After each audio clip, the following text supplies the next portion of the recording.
మరి రోసయ్య గారు నిజంగా రోసయ్య గారు ఉన్నప్పుడు అసెంబ్లీలో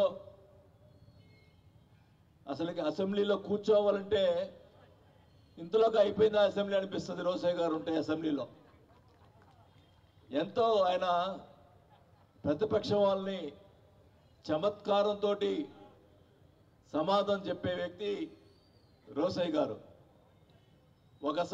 ఒకసారి అయితే చూస్తే రోసయ్య గారు ఒకరోజు అవతల జనార్దన్ రెడ్డి ఉండేవాడు, ఆయన బియ్యం రెడ్డి అనిపించేవాళ్ళు జనార్దన్ రెడ్డిని. ఎందుకంటే అప్పుడు బియ్యం బాగా ఆయన కాజేశాడని చెప్పి ఒక పేరుండేది. ఆయన చూసి యాక్షన్ చేసేవాడు. ఆయన ఇట్లా ఉండేవాడు.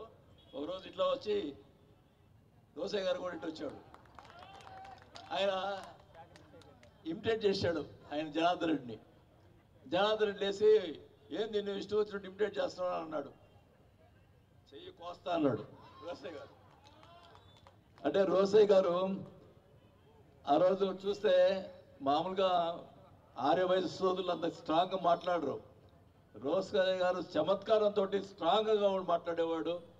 అంత నిజంగా అసెంబ్లీలో రోసయ్య గారు ఉంటే ఆయన అసెంబ్లీలో కూర్చోవనిపిస్తుంది కానీ బయట బాగనిపిస్తుంది. ఇప్పుడు అసెంబ్లీలో చూస్తుంటే ఈ కాలంలో బూతులు తప్పితే వేరే కనపట్టల్లా, చండాలం అయిపోయింది.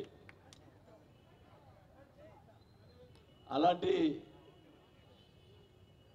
రోసయ్య గారు లేని అసెంబ్లీ నిజంగా చాలా బాధాకరమైన అసెంబ్లీ. ఆయనతో పాటు మంత్రిగా ఆయన ముఖ్యమంత్రిగా ఉన్నప్పుడు కూడా నేను మంత్రిగా ఉంటాం నిజంగా నా అదృష్టంగా భావిస్తున్నాను కూడా ఈ సభాముఖంగా తెలియజేసుకుంటా ఉన్నా.